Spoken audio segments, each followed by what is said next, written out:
Easy money.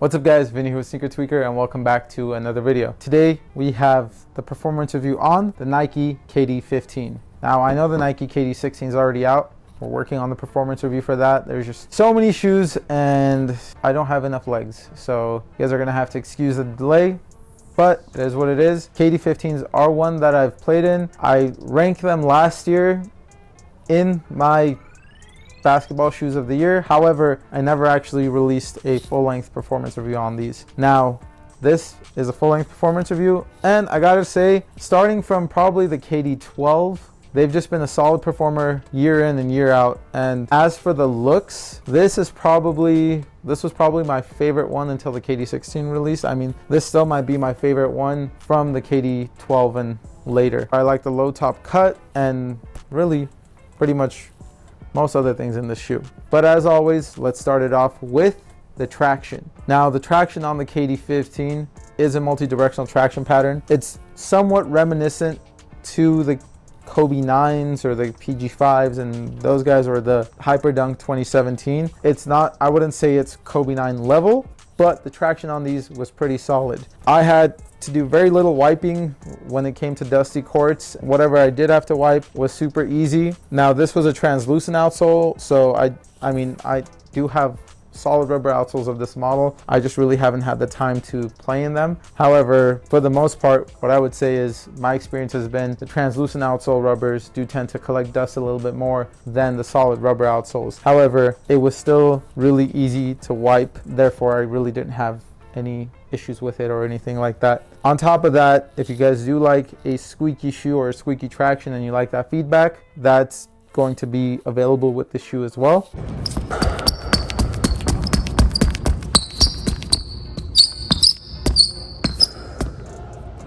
Now, as for durability, I've only played in these indoors and there's already wear on my strike zones or my high wear areas, and the rubber is pretty pliable. So I wouldn't necessarily say that this is a shoe that I would recommend to take outdoors as for the durability.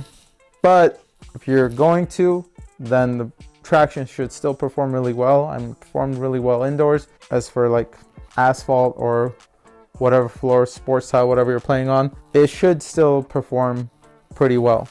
It's just the wear is going to be there, and if this was wearing down on an indoor floor, it'll probably wear down faster on an outdoor floor.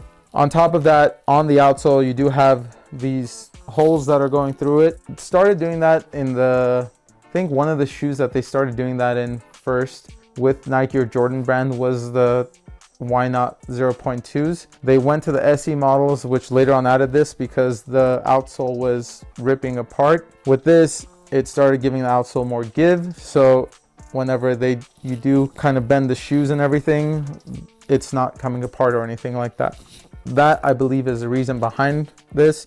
That's why they did it in the Why Not 0.2s. I believe that's probably why they did it in this one as well. Again, the traction worked great.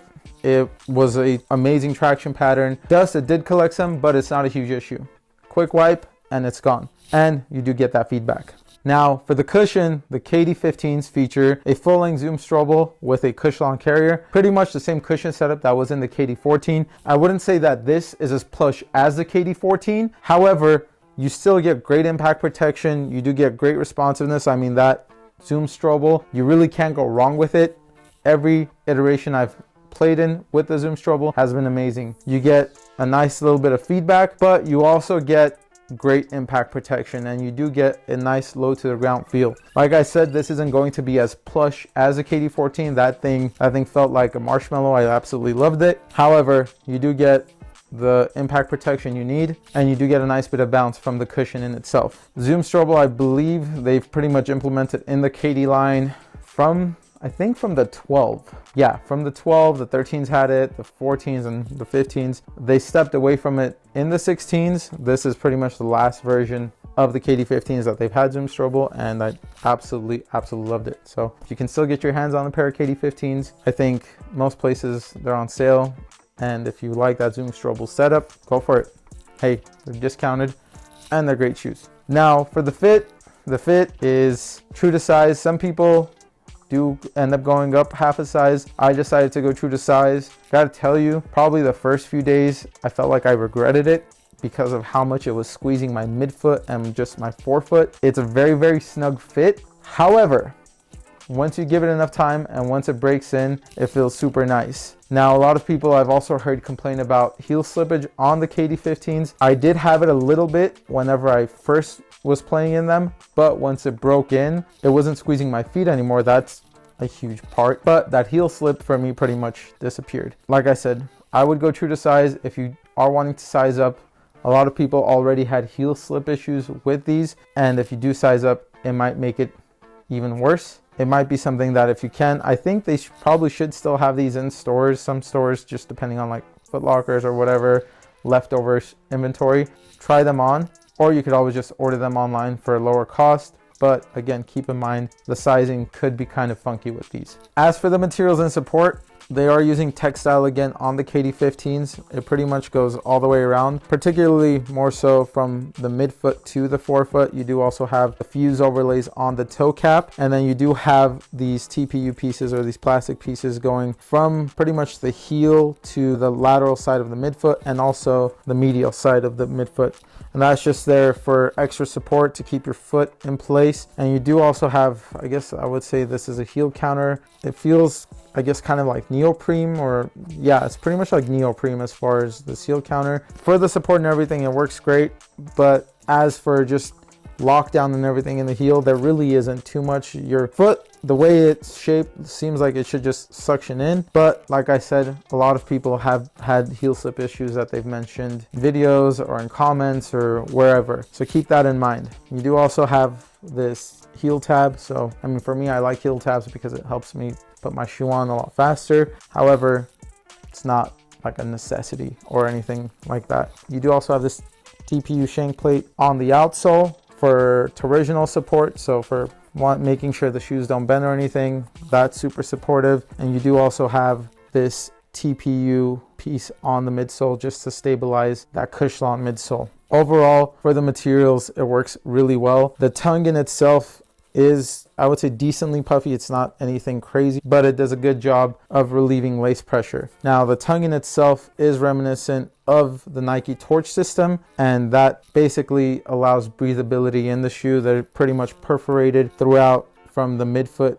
down to the forefoot, and it's just got some overlays on top of it. It's very thin, but you do see the perforations, especially if you look inside of it. The light kind of shines through and you can see the perforations going throughout the tongue. Laces on the KD15s are these round laces, and I mean, they get the job done. Now, as for the weight, the KD15s weigh in at, this is, like I said, a size 9. They weigh in at 14 ounces. For size 9, I would say a little bit heavier than average. Again, not a big deal for me, but if you do care about the weight, that's what it is. For the retail price, these did retail in at $150. Now, because the KD16s are out, if you can still find these, like I said previously, these are going to be on sale, so you will get some really good deals on the KD15s. They do also come in this KD box. I mean, it's a pretty generic box, but you do have like these designs going throughout the box, and if you open it up, it does say Easy on there for his nickname, I guess, or his Instagram name also, Easy Money Sniper. It's a pretty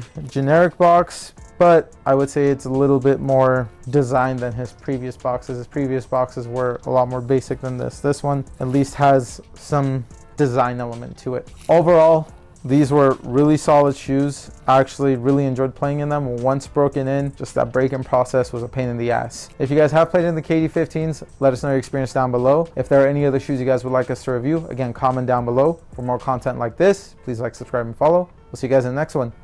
Peace.